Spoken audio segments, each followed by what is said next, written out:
part 2 of the Building Better Brain series. This one is on nutrition, fasting, and supplements. The ideal diet supplies energy to cells and beneficial bacteria that reside in our colon.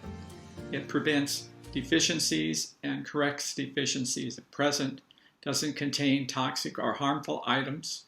It normalizes our weight. The diets that have been recommended for cognitive decline and preventing cognitive decline have been this Keto Flex 12-3 diet, sometimes called the Mito Food Plan diet.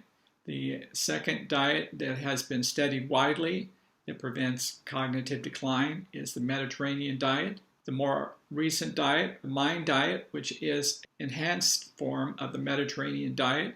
A vegetarian diet has been shown to have less tendency for causing cognitive decline than other diets. The vegan diet has also been advocated, and so has the pescatarian diet, which is a vegetarian diet with fish added. Just a little bit of history of the Mediterranean diet. The Mediterranean diet was invented or coined by doctors in Minnesota in the 1980s. It is inspired by the eating habits of Italy and Greece in the 1950s and 60s. The principal aspect of the diet includes higher portions of legumes, refined cereals, fruits and vegetables, and some olive oil, moderate to high consumption of fish, usually 3 times a week, moderate consumption of dairy foods, mostly cheese and yogurt, low consumption of non-fish meats such as beef and pork. I am recommending the MIND diet. The MIND diet is a combination of the Mediterranean and the DASH diet, which have been studied widely for many years. The MIND diet, however, takes the best of these diets, plus adding foods that help your brain function.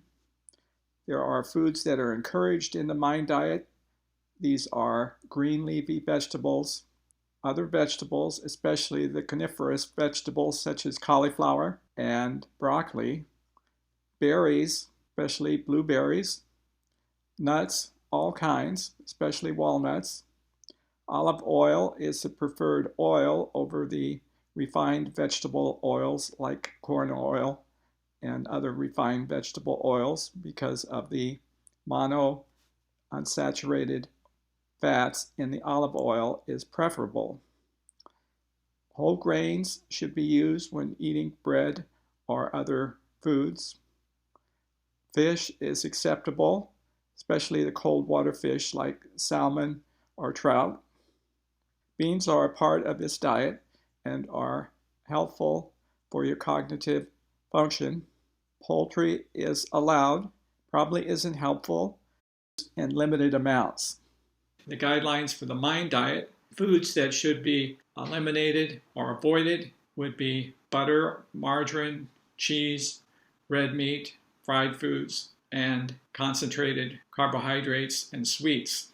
New additions that would benefit the MIND diet include adding mushrooms, flaxseed or walnuts, although walnuts would be included in the nut group, and spices such as turmeric and ginger.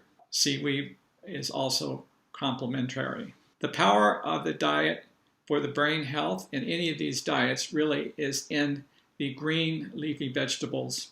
All other vegetables, the berries, especially blueberries, nuts, especially walnuts, and omega-3 oils, including flaxseed, walnuts, and cold water fish. Foods that should be avoided or eliminated are butter, margarine, cheese, red meat, fried foods, and sweets. We need to ensure adequate levels of B12, vitamin D, and omega-3 fatty acids in walnuts, flaxseed, and others, including supplements. There was an interesting article in the National Geographic called The Blue Zone, The Science of Living Longer. This, I think, was about in 2016.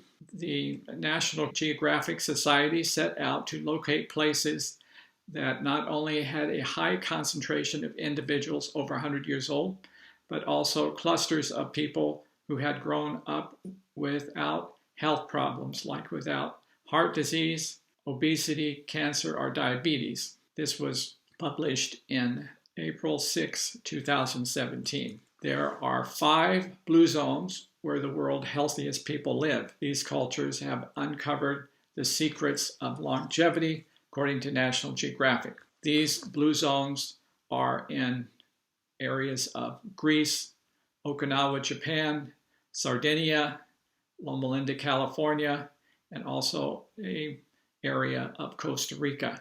What did they all have in common? Basically, it was a plant-based diet. They had a good social network, regular physical activity. One of the largest studies that we'll discuss, along with another European study called the EPIC study. These are the 2 largest health studies regarding diet that I'm aware of. In the Adventist Health Study, there are 24,000 in the first part of the study and 34,000 in the second part of the study of California Adventist, and this was conducted over a 40-year period. So I'm just going to go over the results. It's too much to go over a lot of the details, but some of their results of the Adventist Health Study. On an average, the Adventist men lived 7.3 longer than the non-Adventist matched California males. The Adventist women lived 4.4 years longer than other matched California females. If there was a reduction in the consumption of red and white meat, this was associated with a decrease in incidence of colon cancer. Eating legumes was protective against colon cancer. Eating nuts several times a week reduced the risk of heart disease by 50%. Eating whole meal bread instead of white bread reduces the non-fatal heart attacks by 45%. Drinking 5 or more glasses of water a day may reduce the heart disease by 50%. Men who consumed tomatoes reduced their risk of prostate cancer by 40%. This was if you consumed a high consumption. And drinking soy milk more than once a day reduced prostate cancer in men by 70%. Another summary of what they found: vegetarian diet gained 1.5 years. Vigorous exercise 3 times a week gained on average 2.27 years. Nut consumption 4 to 5 times a week gained 2.26 years. Being not overweight gained 1.8 years. Being a non-smoker, you gained 1.6 years. Postmenopausal hormone use in females gained 1.06 years. This is a study published in the British Medical Journal in December 2017. The foods associated with a reduced risk of dementia were whole grains, green leafy and other vegetables, berries, fish, beans, nuts, while foods associated with increased risk were red meat and their products, fried foods, fast foods, butter, margarine, cheese, pastries, and sweets.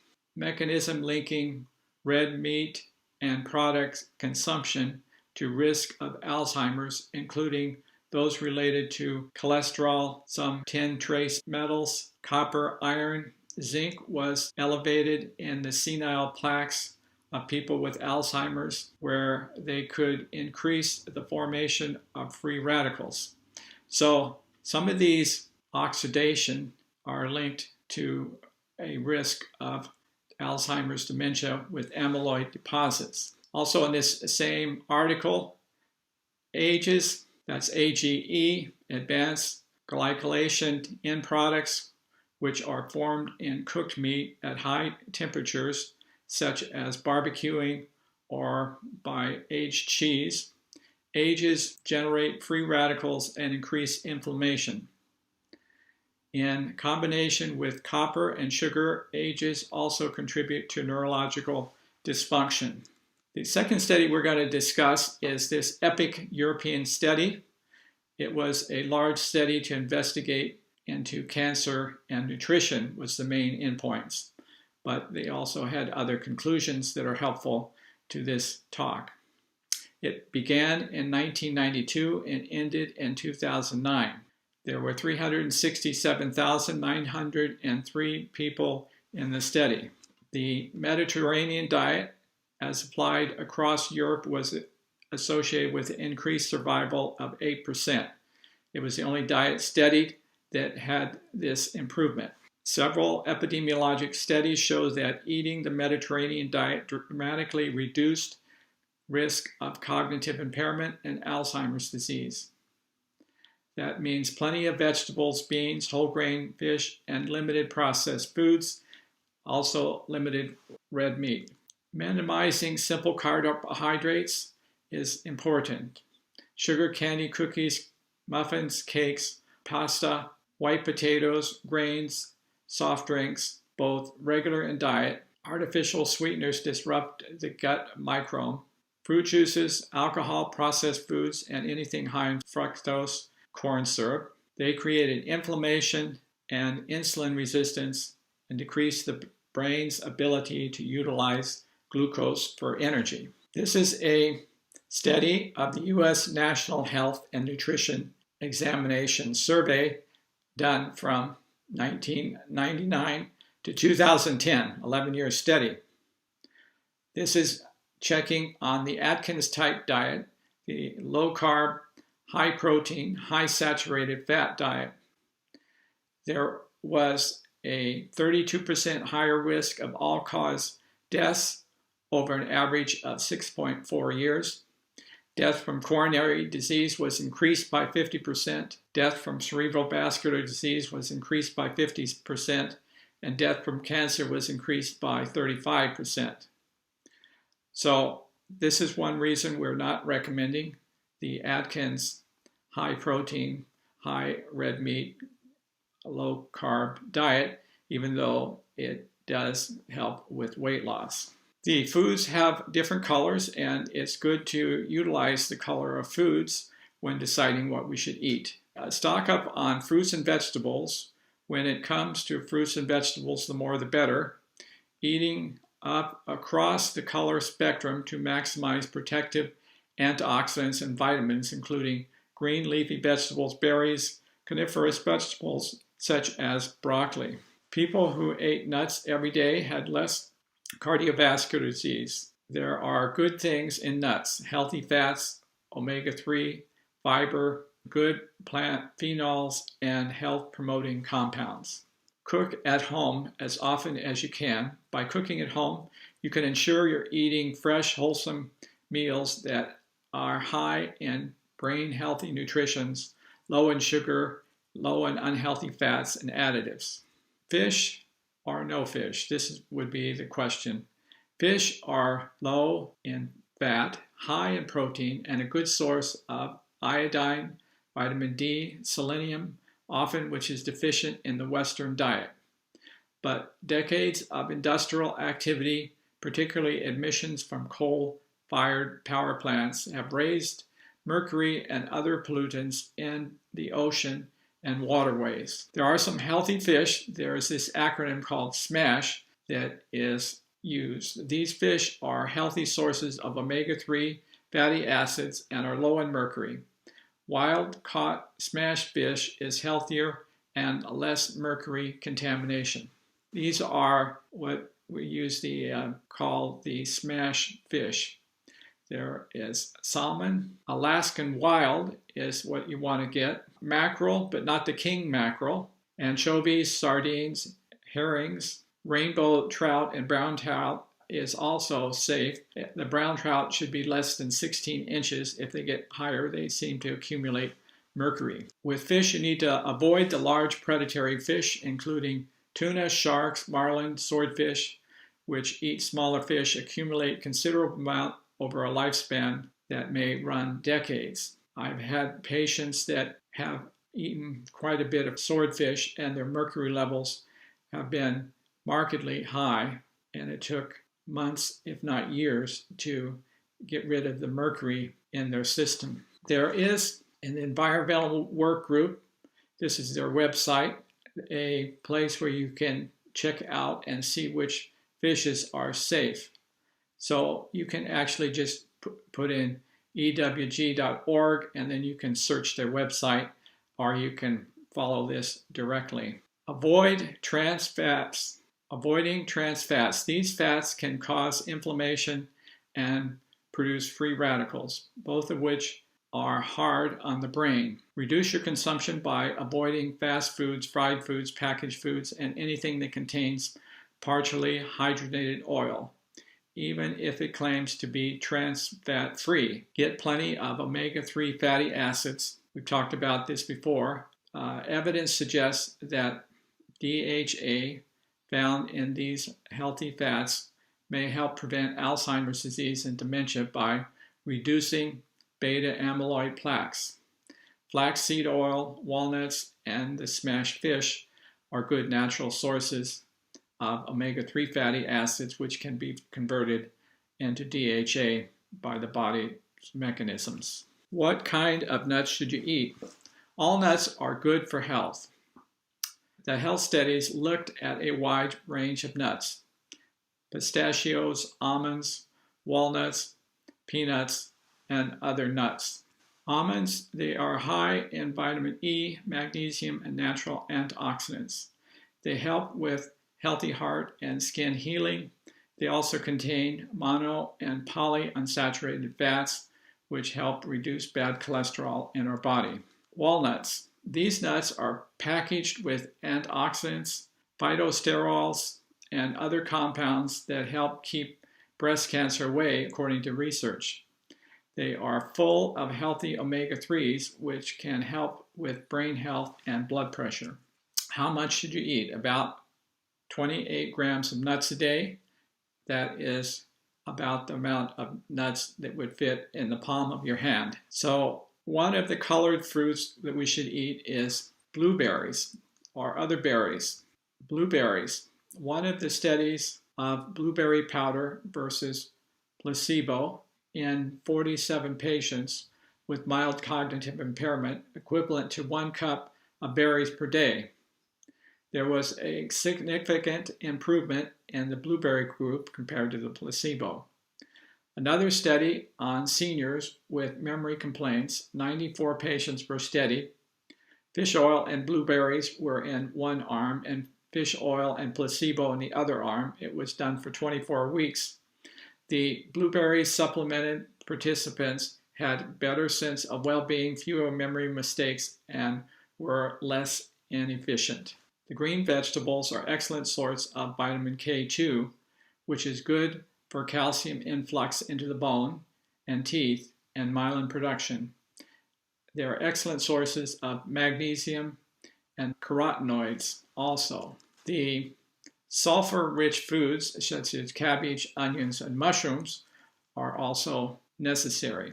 Why is sulfur-rich foods helpful? They're helpful in the production of insulin, which is important for the body. Sulfur also is very good to relieve joint and muscle pain. Some people have taken MSM, an over-the-counter medicine to help joint pain, and you can get this in the sulfur foods. It helps with skin and hair. It helps with cardiovascular health due to the antioxidant qualities. Sulfur may also help with vascular disease. Balancing copper levels is one of the benefits of sulfur. Many of us have a slightly high amount of copper that is more than ideal. Sulfur may help balance the level of copper. Cancer prevention. Consuming sulfur-rich coniferous vegetables may reduce your risk of cancer. About mushrooms now. Mushrooms increase the nerve growth factor and strengthen our immunity, so we should try to get some mushrooms in our diet. Garlic and onions. These vegetables help to facilitate detoxification and act as a powerful antioxidants.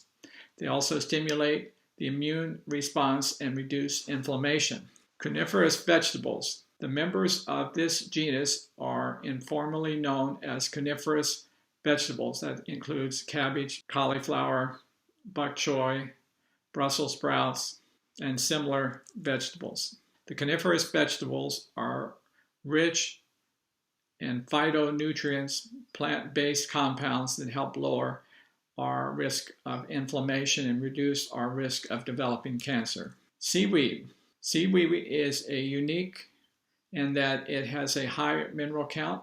By weight, 34% of dried seaweed is composed of minerals, making seaweed one of the best source of these nutritions.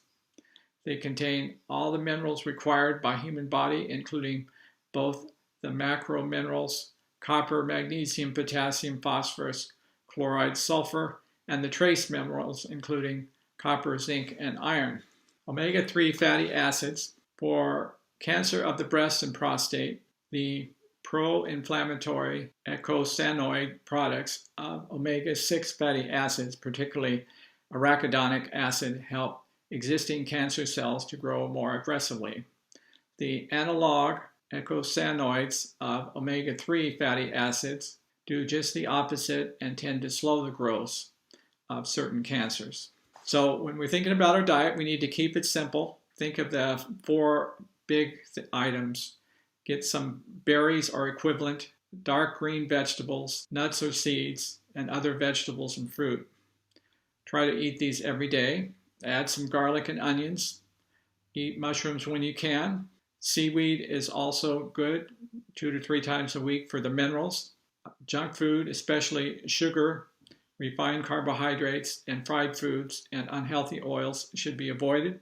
Eat nothing but water after 6 p.m. So with that last statement, we're going to talk about adaptive stress response.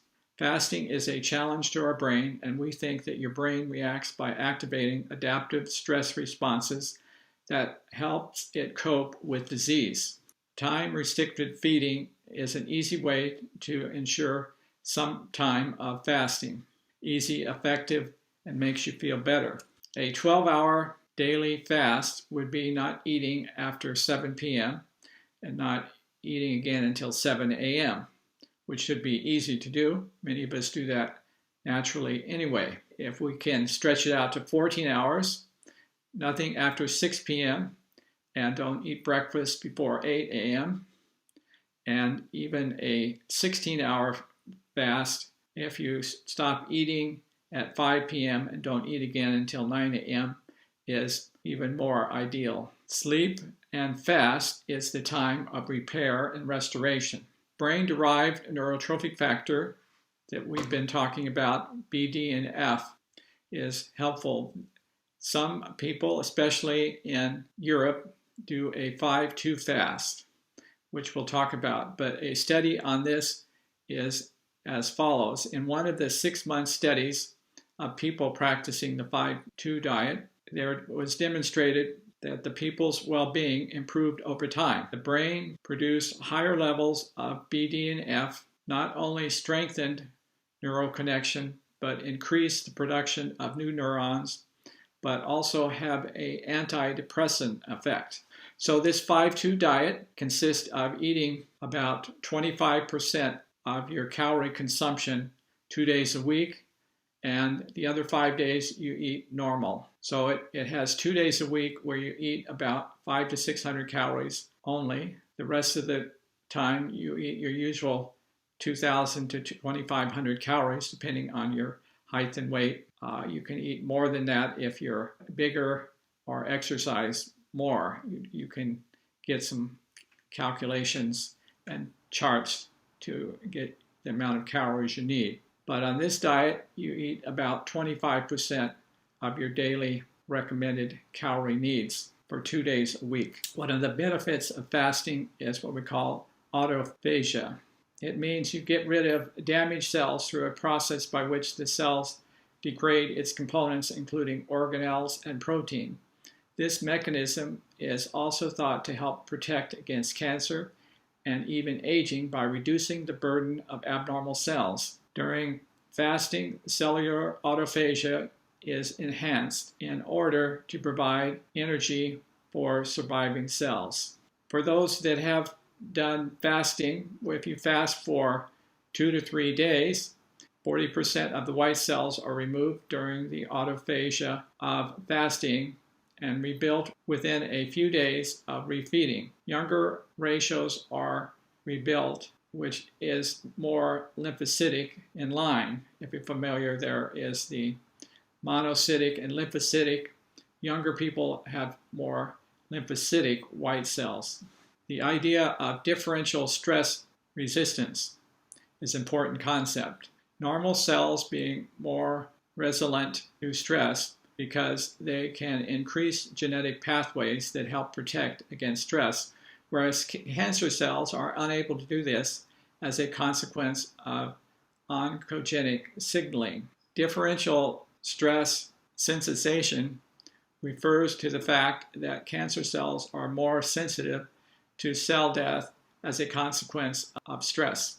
There is what's called a fasting mimicking diet, which makes it easier to fast. It has been shown to help anti-cancer immunosurveillance, which the body does automatically. This means that the body looks around for cancer cells to destroy so that we don't develop cancers. That's our immune system working at its best. Multi-cycles of short-term starvation or fasting protects normal cells from the harmful side effects of a variety of chemotherapy drugs and increases the effectiveness of chemotherapy. Many oncologists now, if they can get their patients to fast, find that the cancer treatments work better. Fasting, various methods. So fasting, there are various methods, but most of them achieve the same benefits. They promote blood sugar control by reducing insulin resistance. Fasting can benefit diabetics and pre-diabetics. Decreased insulin resistance can increase your body's sensitivity to insulin, allowing it to transport glucose from your bloodstream to your cells more efficiently. Coupled with the blood sugar lowering effects of fasting, this could help keep your blood sugar steady, prevent spikes, and crashes in your blood sugar levels. Fasting reduces inflammation. It's another benefit. While acute inflammation is normal immune process used to fight off infection, chronic inflammation can have serious consequences for your health. Research shows that inflammation may be involved in the development of chronic conditions such as heart disease, cancer, and rheumatoid arthritis. In one study of 50 healthy adults, there was shown that intermittent fasting reduced inflammatory markers. Another study discovered the same effect when people fasted for only 12 hours a day for 1 month. It decreased the CRP and the homocysteine levels. Fasting mimicking diet holds promise in the treating of autoimmune disease. An animal study which had the mice with multiple sclerosis on a fasting mimicking diet for 3 days of every 7 days for 3 months, showing the reduction in multiple sclerosis in all mice and 20% fully recovered. Autoimmune cells died and were replaced by new immune cells. Fasting mimicking diet can also stimulate remyelinization and regeneration of the oligodendrocytes. The oligodendrocytes are the cells that produce the insulation around the nerve cells, and when these are not functioning well, that is what causes the multiple sclerosis. A fasting mimicking diet holds promise for humans. This idea of immunosenescence is an interesting idea. Condition or process of deterioration that occurs with age. Cells that acquire enough damage can become senescent, which means they are not metabolically active and do not serve a function. Moreover, they can release inflammatory cytokines, which can then lead to the damage of neighboring healthy cells. Fasting enhances heart health by improving blood pressure, triglycerides, and cholesterol. Fasting can protect our brain health also. Other animal studies have reported that fasting could protect your brain health and increase the generation of new cells to help enhance cognitive function. Because fasting may also help relieve inflammation, it could also aid in preventing neurodegenerative disorders. So fasting is beneficial even if you just fast for 12 hours every day out of 24 hours. It has been shown to be beneficial. This just would mean that you will stop eating food at 7 o'clock and not eat any more food till 7 the next morning. Or a 14-hour fast, as we discussed every day, may also be beneficial if you can not eat after 6 p.m. and not start eating again in the morning till 8 a.m. So we're just briefly discuss some of our supplements that we recommend for brain health. For almost everyone, we recommend taking vitamin D3. I have found that most people are deficient in vitamin D3 unless they are out in the sun a lot and live in a very sunny climate. We would like the vitamin D levels to be between 40 and 60. The normal is 20 to 100, but the 40 to 60 is the ideal level. Most physicians are now checking vitamin D levels. Usually you would need about 2,000 to 5,000 international units daily. The next supplement is B12. The ideal type of B12 is the methylcobalamin. This is a preferred method. Usually 1,000 micrograms is enough. Some people get by on less. These levels can be checked. There is a cyanocobalamin that's also available and commonly sold, but it is not as good to take because it can affect the folic acid metabolism in an adverse way. Magnesium is also a supplement that's helpful. It can help calm the heart and the muscles, frequently used for muscle cramping. If you eat a lot of green vegetables, you may not need to take this. Turmeric is a spice, and that is also helpful to decrease inflammation, and most of us need our inflammation decreased. And then omega-3 oils can be obtained either with walnuts, ground flaxseed, or with a supplement that contains EPA, DHA, which can be from fish, algae, or krill. Supplements which may help mild cognitive impairment include Bacopa and ashwagandha. Some of the supplements we take for inflammation include curcumin or turmeric, ginger, alpha-lipoic acid, and then the omega-3 oils. Not a bad idea to get your iodine level checked. You can supplement this with different forms. Kelp is one of the easiest ways to get this. You can get this in a capsule. Zinc and selenium may also help your thyroid function. And frequently people, I found, have elevated homocysteine, and we recommend the supplements here for this: the methylcobalamin or the B12, the methyl tetrahydrofolic acid or B9, anywhere from 1 to 3 milligrams daily. It's also called methylfolate. And then the vitamin B6, usually about 25 milligrams a day. You can get too much B6, which can cause problems, and you can do other things if your homocysteine stays high, including this TMG. Well, this is the end of this talk. Our next lecture is on exercise and cognitive training. I think you'll find this very helpful. Please stay with us.